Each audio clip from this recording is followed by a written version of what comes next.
তাওয়াক্কুল। তাওয়াক্কুল শব্দের অর্থ কি? তাওয়াক্কুল শব্দের অর্থ হচ্ছে নির্ভর। তাওয়াক্কুল শব্দের অর্থ হচ্ছে আস্থা। তাওয়াক্কুল শব্দের অর্থ হচ্ছে চেয়ে থাকা। তাওয়াক্কুল শব্দের অর্থ হচ্ছে দৃঢ় পোষণ করা। তাওয়াক্কুল শব্দের অর্থ হচ্ছে ভালোবেসে তার দিকে আস্থা পোষণ করা। তাওয়াক্কুল আলাল্লাহ। তাওয়াক্কুল আলাল্লাহ শব্দের অর্থটা কি? তাওয়াক্কুল আলাল্লাহ শব্দের অর্থ হচ্ছে শুধুমাত্র, একমাত্র, কেবলমাত্র আল্লাহর ওপরেই ভরসা করা, আল্লাহর ওপরেই বিশ্বাস করা, আল্লাহর ওপরেই চেয়ে থাকা, আল্লাহর ওপরেই নির্ভর করা, আল্লাহর ওপরেই দৃঢ় পোষণ করা। এর নাম হচ্ছে তাওয়াক্কুল আলাল্লাহ। তাওয়াক্কুল সবার উপরে করা যায়, কিন্তু তাওয়াক্কুল আলাল্লাহ শুধুমাত্র কার উপরে করতে হয়? আল্লাহর উপরে। এজন্য তাওয়াক্কুল এমন একটা বিষয় বা এমন একটা সাবজেক্ট, যে সাবজেক্টটা হচ্ছে অতীব গুরুত্বপূর্ণ একটি সাবজেক্ট। এটি একটা ইবাদত। এজন্য বিশ্বনবী মুহাম্মদুর রাসূলুল্লাহ সাল্লাল্লাহু আলাইহি ওয়াসাল্লাম তিনি বলেছেন, তোমরা আল্লাহ ব্যতীত কারোর ওপরে তাওয়াক্কুল করা যাবে না। শুধুমাত্র তাওয়াক্কুল চলবে কার ওপরে? কার ওপরে? আল্লাহ ছাড়া অন্য কারোর ওপরে তাওয়াক্কুল করা যাবে না। অনেকেই তাওয়াক্কুল করে থাকে মৃত ব্যক্তির ওপরে, অনেকেই তাওয়াক্কুল করে থাকে জীবিত ব্যক্তির ওপরে, অনেকেই তাওয়াক্কুল করে থাকে পীর, ওলি, আউলিয়া, মুর্শিদ, তাদের ওপরে তাওয়াক্কুল করে থাকে। অনেকেই নবী রাসূলের ওপরে তাওয়াক্কুল করে থাকে, অনেকেই কবিরাজের ওপরে, তাবিসের ওপরে, কাঠের ওপরে, গাছের ছালের ওপরে, গাছের ওপরে, বিভিন্ন পশু প্রাণীর ওপরে তাওয়াক্কুল করে থাকে। কিন্তু এগুলো আসলে শিরকি, কুফরি ছাড়া কিছুই নাই, ঠিক কিনা? এগুলোর সাথে মুসলমানের কোনো সম্পর্ক থাকতে পারে না। মুসলমানের এই সমস্ত কোনো কার্যকলাপের সাথে সম্পর্ক থাকতে পারে না। এখানে কয়েকটা পয়েন্ট রয়েছে, তার মধ্যে ফার্স্ট রুলস, সেটা হলো মৃত ব্যক্তির সাথে ভরসা করা, মৃত ব্যক্তির প্রতি আস্থা রাখা। এটা কি আসলে জায়েজ আছে? মৃত ব্যক্তির ওপরে আস্থা করে অনেকে আছে না নাই? পাগলগুলো, যেগুলো পাগল, পাগলা, যাদের মাথায় কোনো ব্রেন নাই, সবগুলো কি আছে? গোবর আছে, গোবর।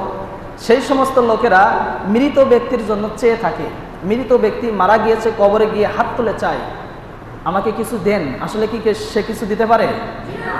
সে দিতে পারবে? দিতে পারে না। তার কাছে গিয়ে আমরা চাই, তার কাছে গিয়ে আমরা ক্ষমা চাই যে আমার গুনাহগুলো ক্ষমা করে দেন। সে কি ক্ষমা করতে পারে? তাহলে তার কাছে গিয়ে আমরা চাই, তার কাছে গিয়ে আমরা গরু মানত করে দিয়ে আসি, ছাগল দিয়ে আসি, ইত্যাদি ইত্যাদি কত কিছু দিয়ে আসি। ইভেন আমাদের পকেট থেকে টাকাগুলো বাহির করে সেখানে দিয়ে আসি। এগুলোর সাথে মুসলমানের কোনো সম্পর্ক থাকতে পারে না, ঠিক কিনা? এগুলোর সাথে মুসলমানের কোনো সম্পর্ক আজও নাই, পরবর্তীতেও থাকবে না ইনশাআল্লাহ। আসলে মৃত ব্যক্তির সাথে আমাদের কেন সম্পর্ক থাকবে? কেমন সম্পর্ক থাকবে? মৃত ব্যক্তির সাথে সম্পর্ক থাকবে এমন যে মৃত ব্যক্তি আমাদের কোনো উপকার করতে পারবে, কিন্তু মৃত ব্যক্তিকে আমরাই বরং উপকার করি, ঠিক কিনা? মূলত আমরাই উপকার করি মৃত ব্যক্তিকে। মৃত ব্যক্তি আমাদের কোনো উপকার করতে পারে না, কোনো উপকার করতে পারে না। মৃত ব্যক্তি যেই চোখটা বন্ধ করে তখন থেকেই তার আমলের দরজাকে বন্ধ করে দেন কে? আমলের দরজাটা বন্ধ হয়ে যায়, সঙ্গে সঙ্গে আল্লাহ রাব্বুল আলামিন তার আমলের দরজা বন্ধ করে দেন। দুনিয়ার সমস্ত ক্ষমতা, আখলাক সবকিছুকে আল্লাহ রাব্বুল আলামিন বন্ধ করে দেন, ঠিক কিনা? সব কিছু আল্লাহ রাব্বুল আলামিন বন্ধ করে দিচ্ছে, তারপরেও গিয়ে আমরা মাতালের মতন তার কাছে গিয়ে চাচ্ছি। এটা কি আসলে শুভনীয়? তার কাছে গিয়ে আসলে আমাদের চাওয়া ঠিক হবে না। মৃত ব্যক্তি শুয়ে আছে কবরে, আমরা তার জন্য দোয়া করতেছি, ঠিক কিনা? তার জন্য দোয়া করে আমরা, মৃত ব্যক্তির জন্য আমরা দোয়া করি, মৃত ব্যক্তির জন্য আমরা আল্লাহর কাছে চাই, আল্লাহ তুমি তার কবরের শাস্তিটাকে মাফ করে দাও, ঠিক কিনা? কবরের শাস্তিটা মাফ করে দেন কে? আমরা দোয়া করি, আল্লাহ কবরের শাস্তি মাফ করে দাও, আল্লাহ কবরের শাস্তিটা কমিয়ে দাও, আল্লাহ তার আযাবটাকে কমিয়ে দাও। মৃত ব্যক্তির জন্য আমরাই বরং দোয়া করি। মৃত ব্যক্তি আমাদের কোনো উপকার করতে পারে না, মৃত ব্যক্তি আমাদের উপকার করতে পারে না। অতএব মৃত ব্যক্তির কাছে গিয়ে আমরা কোনো কিছুই চাইতে পারবো না। দ্বিতীয় হচ্ছে জীবিত ব্যক্তির উপরে আস্থা করা, বিশ্বাস করা, ভরসা করা। এগুলো করা যাবে না। জীবিত ব্যক্তি, ডাক্তার সাহেব, ওই যে বলছিলাম, ডাক্তার সাহেব যখনই রোগীটাকে সুস্থ করলো তখনই বললো ডাক্তারটা যদি না থাকতো তাহলে হয়তো আমি আর বাঁচতাম না। এমন কথা বলা যাবে না, এমন কথা বলা যাবে না। মুসলমান এমন কথা বলতে পারে না। এরপরে বলে অ্যাক্সিডেন্টটা হতো, কিন্তু অ্যাক্সিডেন্টটা হয় নাই, কিসের জন্য? ড্রাইভারটা ভালো ছিল। এরপরে বলে মাঝি ভালো ছিল বলে ডুবে যায় নাই, নাইতে সাগরে ডুবে যেতাম, নদীতে ডুবে যেতাম। এমন কথা বলে কি বলে না? এমন কথার সাথে আমাদের মুসলমানদের কোনো সম্পর্ক থাকতে পারে না। আমাদের কোনো সম্পর্ক থাকতে পারে না। কিন্তু এই সমস্ত গাঁজাখর, লম্পট, বদমাইশ তারা এই সমস্ত কথাগুলো বলে থাকে। হুট করে মুখ দিয়ে একটা কথা বলে ফেলে, হুট করে বলে ফেললাম, যে মুখ দিয়ে কি বললাম সেটাই চিন্তা ভাবনা করে না যে কি বললাম। বলে ফেললাম যে ডাক্তার আমাকে সুস্থ করেছে, সুস্থ করতে পারে, শিফা দেয় কে? আমাদের রোগ থেকে মুক্তি দেয় কে? সব সময় আমাদের রোগ দেন কে? আল্লাহ। আল্লাহ সুবহানাহু ওয়া তাআলা তিনি আমাদের শিফা দেন, তিনি আবার আমাদেরকে রোগ দিয়ে দেন, ঠিক কিনা? তিনি রোগ দেয়, তিনি শিফা দেয়।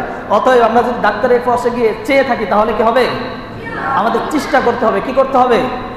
চেষ্টা করতে হবে। চেষ্টার কোনো শেষ নাই। ডাক্তারের পর ডাক্তার, বিভিন্ন জায়গায় গিয়ে চেষ্টা করতে হবে কোন জায়গায় গেলে রোগটাকে সুস্থ পাওয়া যায়। এজন্য চেষ্টা করতে হবে। চেষ্টা শেষে ভরসা করতে হবে কার ওপর? না ডাক্তারের ওপর, না ডাক্তারের ওপর। আমরা ভরসা করি কিসের ওপরে? ডাক্তারের ওপরে। ডাক্তারের ওপরে ভরসা করে আমরা উল্টিয়ে যাই, কিন্তু মূলত ভরসা করা উচিত কার ওপরে? অ্যাক্সিডেন্টটা হয় নাই আজকে, কিসের জন্য অ্যাক্সিডেন্টটা হলো না? অ্যাক্সিডেন্টটা তো হয়ে যেতে পারতো। আল্লাহ যদি আমাকে রক্ষা না করতো তাহলে অবশ্যই অ্যাক্সিডেন্ট হয়ে যেতে পারতো কিনা? অ্যাক্সিডেন্ট হয়ে যেতে পারতো, কিন্তু অ্যাক্সিডেন্ট হলো না। শুধুমাত্র আল্লাহ আমার দিকে চেয়েছিলেন। আল্লাহ চেয়েছেন যে আল্লাহ সুবহানাহু ওয়া তাআলা তিনি আমাকে রক্ষা করবেন, এজন্য অ্যাক্সিডেন্টটা হলো না। কিন্তু আমি আল্লাহর উপরে ভরসা না করে আমি ভরসা করলাম হচ্ছে বিয়ার বাড়ির উপরে, ঠিক কিনা? এটা হচ্ছে শিরকি। এর সাথে মুসলমানের কোনো সম্পর্ক থাকতে পারে না, মুসলমানের সম্পর্ক নাই। এরপরে দ্বিতীয় হচ্ছে মাঝি ভালো বলে বেঁচে গিয়েছি। আরে মাঝিটাকে ওসিলা হিসেবে পাঠিয়েছেন কে? মাঝি হচ্ছেন ওসিলা, ডাক্তার হচ্ছে ওসিলা, আবার ডেয়ারবার সাহেব হচ্ছেন ওসিলা। মূলত আমাদেরকে বাঁচান কে? আল্লাহ ছাড়া কেউ আমাদেরকে রক্ষা করতে পারে না। দ্বিতীয়ত পীর, ওলি, আউলিয়া। পীরের দরবারে গিয়ে অনেকেই আমরা বাচ্চা চাই। পীরের দরবারে গিয়ে হাত পেতে থাকে, ও বাবা খালি হাতে ফিরতে চাই না, হাতটাকে ভরে দাও। আছে না নাই? মূলত পীরের কাছে গিয়ে খালি হাতে ফেরে না, এরকম অনেক পাগল আছে। বলে পীরের দরবারে গেলে নাকি কেউ খালি হাতে ফেরে না, সবাই নাকি ভরা হাতে ফেরে। মিথ্যা কথা। যারাই পীরের দরবারে যায় কারোর না কারোর কোনো কিছু হারিয়ে যায়। কারোর জুতা হারিয়ে যায়, কারোর অনেক সময় দেখা যায় একটা জুতা আছে আর একটা জুতা নাই, খালি পায়ে হাঁটতে হাঁটতে চলে আসে। তাহলে বোঝা যাচ্ছে যে পীরের দরবারে গেলে আসলে খালি হাতে চলে আসতে হয়, কিন্তু আল্লাহর দরবারে গেলে কখনো খালি হাতে ফিরে আসা যায় না, ঠিক কিনা? আল্লাহর কাছে চাইতে দেরি কিন্তু কবুল হতে দেরি না। আল্লাহর কাছে চাইলে আল্লাহ সঙ্গে সঙ্গে দিয়ে দেয়, কিন্তু পীরের দরবারে গিয়ে চাইলে এটা কি কখনো সম্ভব? সব কিছু শেষে দিয়ে দেন। আমাদের সব সময় সাহায্য সহযোগিতা করেন কে? তাহলে দুনিয়ার কেউ আমাদের সাহায্য সহযোগিতা করতে পারবে? পীর করতে পারবে? খাজা বাবা, তালা বাবা, ভণ্ড বাবা, মুর্শি বাবা, ন্যাংটা বাবা পারবে? এই সমস্ত বাবার সাথে আমাদের কোনো সম্পর্ক আছে? এই সমস্ত বাবার সাথে আমাদের কোনো সম্পর্ক নাই। এই সমস্ত বাবা, আউলিয়া, পীর এদের সাথে আমাদের কোনো সম্পর্ক নাই। নামাজ আছে যেখানে আমরা আছি, কোরআন আছে যেখানে আমরা আছি, আল্লাহর নাম আছে যেখানে আমরা আছি, কিন্তু আল্লাহর নাম নাই, কোরআন নাই, সেখানে আমাদের কোনো সম্পর্ক থাকতে পারে না মুসলমান, ঠিক কিনা? এরপরে আবার অনেকেই আছে কবিরাজের ওপরে ভরসা করে থাকে। কবিরাজের কাছে গিয়েছে, বিশাল এক তাবিজ ঝুলিয়ে দিল, বিশাল বড় এক মাদুলি ঝুলিয়ে দিল, কিন্তু আসলে ওই মাদুলির ওপরে বিশ্বাস করা, ওই যে তাবিজের ওপরে বিশ্বাস করা, যদি তাবিজের ওপরে কোনো ব্যক্তি বিশ্বাস করে, তাবিজের ওপরে কোনো ব্যক্তি যদি মাদুলির ওপরে বিশ্বাস করে, তাহলে আসলে ওই ব্যক্তি শিরক করে ফেললো। কি করে ফেললো? ইন্নাশ-শিরকা লাযুলমুন আযীম। শিরক এমন একটা গুনাহ যে গুনার ক্ষমা আল্লাহ রাব্বুল আলামিন করবে না, ঠিক কি না? বড় একটা জুলুম, পাপাচার, বড় নির্যাতন। আল্লাহর সাথে জুলুম করা হয়, আল্লাহর সাথে নির্যাতন করা হয়। আল্লাহ আমারে বানাইছে, আমি আল্লাহর ইবাদত না করে তাবিজটা করলাম, এটা কখনো সম্ভব? এজন্য আল্লাহর কাছেই চাইতে হবে। আল্লাহর কাছে চাইলে আল্লাহ কি ফিরিয়ে দিবে? হয়তো একটু দেরি হবে, আমাদের চাওয়ার ভিতরে দুর্বলতা থাকলে দেরি হবে, কিন্তু আসলেই আল্লাহ রাব্বুল আলামিন চাওয়ার মতন যদি চাওয়া যায়, আল্লাহ রাব্বুল আলামিন ঠিকই আমাদের চাওয়াটাকে পূর্ণ করে দেবে, ঠিক কিনা? এজন্য এখানে কয়েকটা পয়েন্ট, এই পয়েন্টগুলো আমরা যদি মনে রাখি তাহলে তাওয়াক্কুল একমাত্র করব কার উপরে? এজন্য বিশ্বনবী মুহাম্মদুর রাসূলুল্লাহ সাল্লাল্লাহু আলাইহি ওয়াসাল্লাম তিনি বলতেছেন শুধুমাত্র আল্লাহর উপরেই ভরসা করবা, তাছাড়া অন্য কারোর উপরে ভরসা করা তোমাদের জন্য উচিত নয়। আমরা ভরসা করব কার উপরে? মুসলিম জাতি জোরে সোরে বলতে হবে, কার উপরে?